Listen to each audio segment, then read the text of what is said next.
Mike, you stole it, buddy.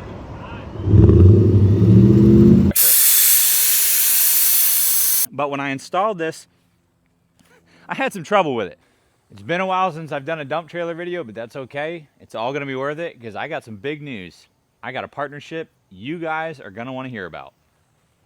Yep, this old pig right here is gonna get a major upgrade. All of you are gonna be jealous about, and I can't wait to get. And you guys are gonna have to guess in the comments what you think it is. Now, I could tell you what that upgrade is right now, but I don't think that makes me a very good storyteller. I am gonna tell you in this video. It could be in the middle or it could be at the end. You're gonna have to watch to find out. Now, to get ready for that upgrade, the first thing I need to do is actually strip all of this wood off. It's not gonna go away forever. I'm gonna be redesigning all of it, and that's gonna include some custom metal fabrication and welding. That's gonna be a separate video, not on this one, but it's all gotta get done before I get that upgrade added to this trailer. It's not the upgrade, but it's part of the process. But I also gotta get this stripped off tonight because the guy who rented this trailer tomorrow has a small tractor and he's gonna be putting dirt in here, and I think with that bucket full of dirt, I don't think he'll have enough lifting power to get up and over the top of this board. So I might as well just get it all lowered now and get it ready for that redesign.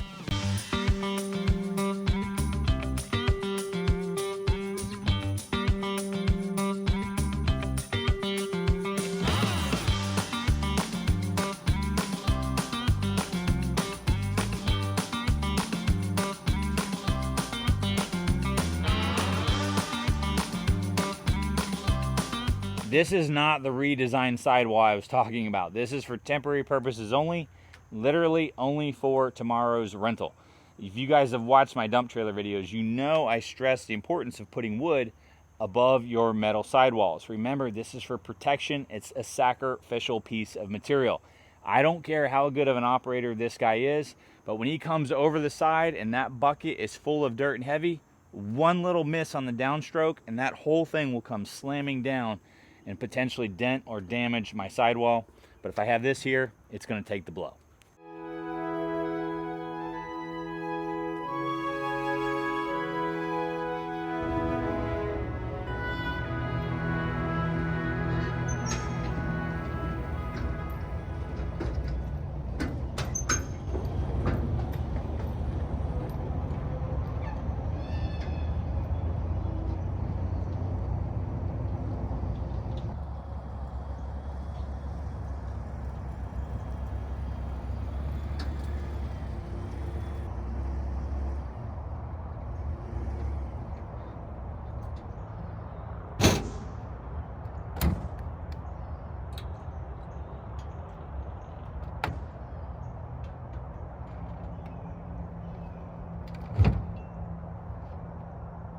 You can tell from those last clips that this was a recently cleared lot, and this customer has these dirt piles back here, but it's not clean fill, right? It's mixed with all the different topsoil and tree roots that you see over there. But either way, it's gonna be super heavy. You guys have heard me say on this channel, dirt and rock are the heaviest things that you're gonna put in your trailer.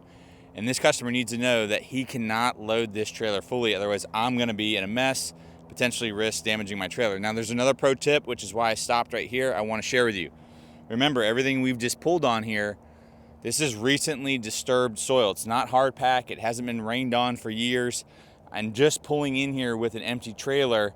I put it in 4-wheel drive because I could feel my tires just wanting to break loose in 2-wheel drive. Imagine once that thing weighs 10, 11, 12,000 pounds, it could be a problem. So I've actually set myself up to where I'm on a little bit of a downhill. This is Florida. We don't have much topography around here, but any little bit of elevation helps. And to that point, you would want to make sure you don't set your trailer up so that when you're going from a dead stop after being loaded, that you're not trying to climb uphill. A little momentum will keep you going a long way. After that, keep your foot on the skinny pedal.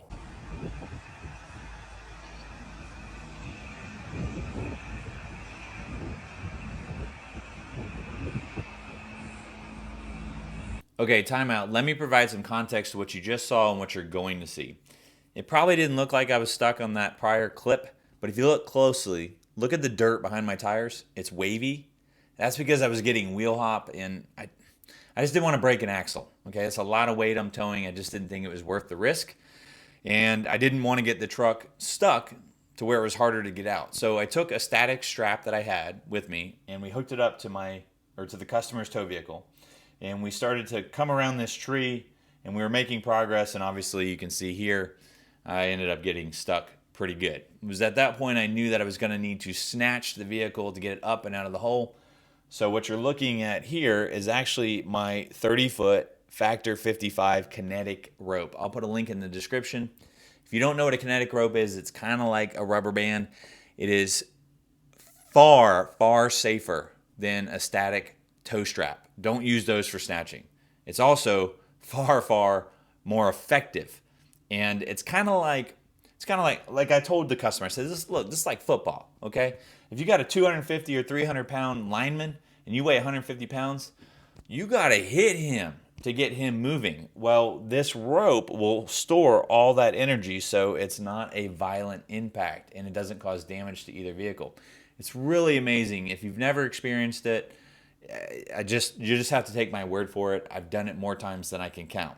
Now, that said, what you're getting ready to watch in the coming clips is a really poor effort in terms of being the tow vehicle. And I don't want to pick on him because that was his daily truck, and to give him the benefit of the doubt, I'm sure he just wanted to make sure he could drive it home that day.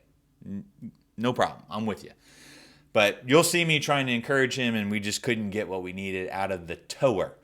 But across the street, his neighbor has a little gray hair like me. We call that experience. And he's been the tower before, and you'll see he was the hero. He's the guy with the cape on, but he didn't have any experience with the kinetic rope. In fact, you'll see him hook my kinetic rope up to his tow ball and hitch, and he was getting ready to get in his vehicle and just start taking off. And I refused to get into my vehicle, and he thought, okay, this is one of these you don't know what you don't know, okay, and he thought I was. This is a family channel, so let's just say he thought I was a little wussy. Okay, we'll keep it at that, all right? And I said, that's how you kill someone. Your 10,000 pound, 15,000 pound ball and hitch, it's rated for dead pulling, not snatching. So over here, this is a designated receiver. It's not even a top of the line one, okay? Designated receiver meant for snatching. It's rated for 80,000 pounds.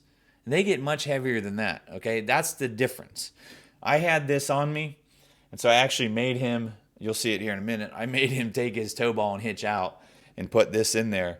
And then you'll see even when he goes, he doesn't know how to snatch either because he just kind of barely bumps me. The difference was he had a bigger truck and he knew how to use the skinny pedal. So anyway, enjoy these next clips. But I should also add this. After I got home, keep watching the video because you're going to see I make some changes to my truck.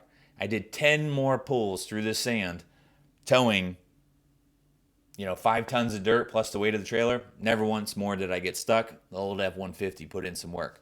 Also, if you're still watching, don't click off yet because remember, I'm going to tell you at the end of this video who the new sponsor is, and I'm also going to tell you what I did to my dump trailer to get my tarp arm kit working. Some of you guys have been waiting for that update. Okay, I'll stop talking.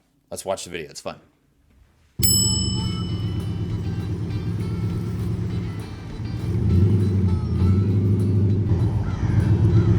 All right, from right there, just gun it.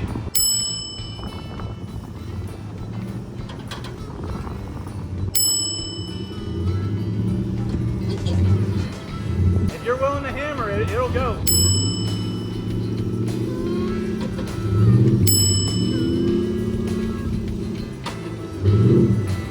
Hit it like you're trying to get away from the police.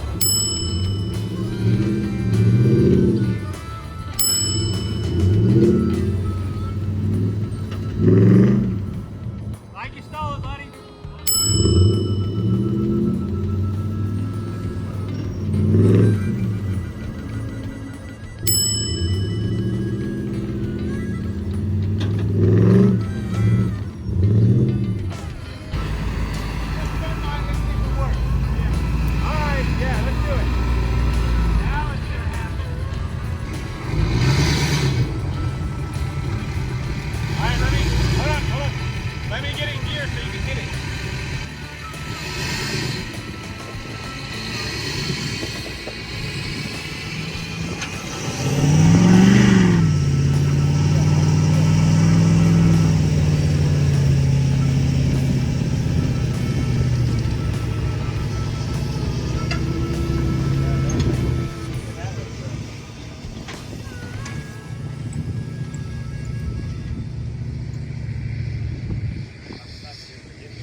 just did my second load of dirt and it went okay, but we did a much smaller load, and I think it's going to take forever if we keep doing these smaller loads. So I told the customer to go ahead and add a couple more bucket loads of dirt, and I'm going to tap into my old off-roading days here, and I'm going to take some air out of my tires, drop this to about 20 pounds. So you actually remove the valve stem like that, then you can bleed it down to your desired pressure.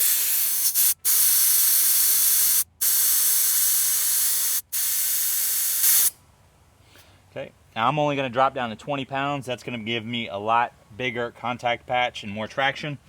And I wouldn't go much lower than 20, maybe 18 pounds unless you have beadlock wheels. If you don't have beadlock wheels and you just have a standard wheel like this, if you go too low, you risk popping your bead off your tire, and then you have a much bigger problem. Not only are you stuck, but you have a tire that's probably damaged because the sidewall is going to get cut from the wheel. So I'm going to do this for all 4 tires. That should give me more traction. All right, that's number 4. Let me give you a little word of caution if you decide to do this. Be careful about how far you're going to drive on this lower tire pressure. Low tires create heat. Heat creates failure. And remember, you're also towing a trailer, which is going to add to that heat. So you don't want to be doing a lot of miles this way. For me, my route is I think it might only be 4 miles in between my house and this location, and I'm never getting above 30 miles an hour, so I'm not really worried about heat. And when I'm done with this, tomorrow morning, I'll have these back to normal pressure. Be mindful of that, because I'd hate to see you get a tire blowout, especially towing a heavy trailer.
Well, I only showed you guys a few clips from yesterday, but this thing put in some work. I did 11 loads total, filled up about 5 tons each load, so that's 55 tons I ran through this trailer. Dumped all of them, guys, with a scissor lift. I know some people really hate on the scissor lift. This thing never got stuck. How about the F-150? Everybody says I need a heavy-duty truck, and 10 of those loads, I didn't get stuck. It was hammered down, baby, and we got through it. Now, part of that, I really, truly believe, had to do with me letting air out of those tires. If you don't know, then you don't know. But those who off-road, those that have real experience off the pavement, know you increase that contact patch, and it makes a huge difference with traction. But all that said, guys, you just don't need the biggest, baddest, newest trailer. Would I want one? Yes. If you can afford one, you should buy one. But this is 10 years old.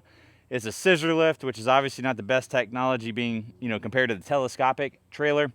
But get yourself a used trailer, put a little elbow grease into it, spruce it up, add some nice premium features like this tarp structure, which really kind of brings me to this next segment, which I left a lot of you guys hanging. If you remember an earlier video, if you didn't, I'll put a link to it at the end of this video. But when I installed this, I had some trouble with it. I'll just leave it at that. It's worth a watch. You'll probably even get a little bit of laughs out of it. Now, in that video, I mentioned I was going to have to figure out a solution, and I was going to get back to you guys on that. And part of the delay is this big announcement that I'm trying to make, this sponsorship opportunity. That's still coming. I haven't forgot about it in this video. But it does have to do with this arm kit and this tarp and this setup and making this even better. But where I left you guys hanging is that I realized when the arms were in the down position and I would crank on the tarp with this breakover right here. Remember, I used to have a PVC pipe up here, so I didn't have a roller. Well, there was just enough pressure on that breakover point trying to pull these arms up. Okay, remember, because it's all mechanical, this has got to go up. That I really felt like my tarp was going to tear. That's what I was saying in that video. I felt like, gosh, this is going to give. Or at least it's not going to last very long doing that. So in that video, I'd come up with a backyard redneck as they come, makeshift roller system. I literally just took a couple of boards, screwed them in here, drilled some holes through them, and put a fence post through it. And that solved my problem. It gave me enough, or let me say it differently.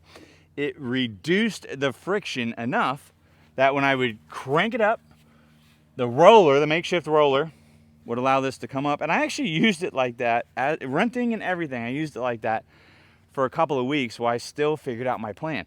I even went so far as to order a new roller kit that I planned on mounting up here. And you all remember from that video, one of the things I was really concerned with was having to crank up here. I mean, it's just a shoulder workout, right? Nobody wants to do that. You certainly don't want to do that more than once a day. So even though I bought that roller kit, I didn't want to put it on. And actually, it's still in the box in my garage.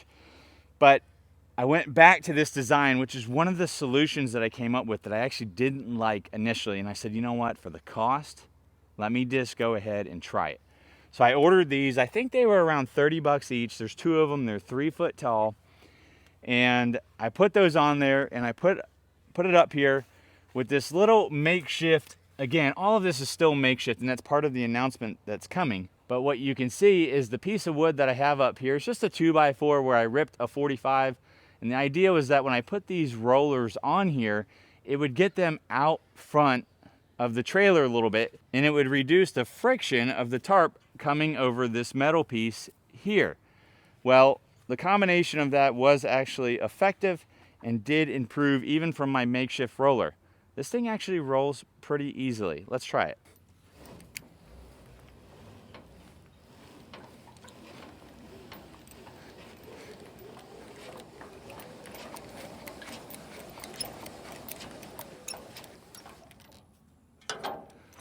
So if you purchased a tarp arm kit from Harp's Tarps or a similar company, I do believe a roller system like this could be a permanent solution for you.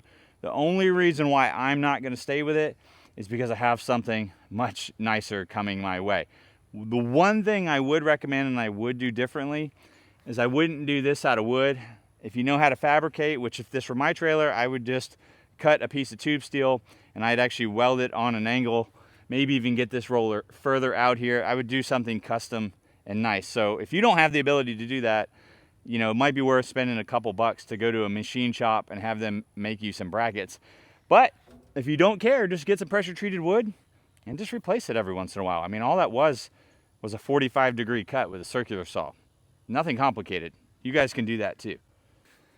All right, enough delaying. I can finally tell you the big announcement, who the sponsor is, guys, and it's none other than Harp's Tarps. Now remember, I bought that with my own money, but one of you viewers who saw my video went into their shop and actually bought it from the storefront, told them about my video, and they reached out to me. We had a great conversation. They seem like super folks over there. I'm so excited to partner with them. But guys, they invited me up to their factory in Stone Mountain, Georgia, for what? None other than to get an electric motor installed on my trailer. So this will no longer be a manual crank, but one I can just hit a little button and it's gonna go zzz, zzz, all on its own. And heck yeah, I am stoked about that. So, do I think what we've done here is a permanent solution? I do, but no way would I pass up on that opportunity, and not only to meet the great folks at Harp's Tarps, but to see how the pie is made. So we're gonna take you guys along for that tour. I'm going to show you the install. We're going to get a chance to talk with representatives at Harp's Tarps, and they can tell you more about this awesome product. I got a ton of work I got to get done before that trip, including redesigning all of this so this trailer is ready for that permanent install of the electric motor up there. Special thanks to Harp's Tarps for reaching out to me. Guys, comment below. Let me know what you think about all of this. Remember to subscribe to this channel so you can see the redesign of this and that future install with Harp's Tarps, and I'm going to keep you guys updated on how this kit is holding up and of course how that electric motor is holding up. Watch one of these other videos right here, and more importantly guys than anything, as always, spend time with your creator. He loves you. He wants to hear from you. We'll see you on the next one.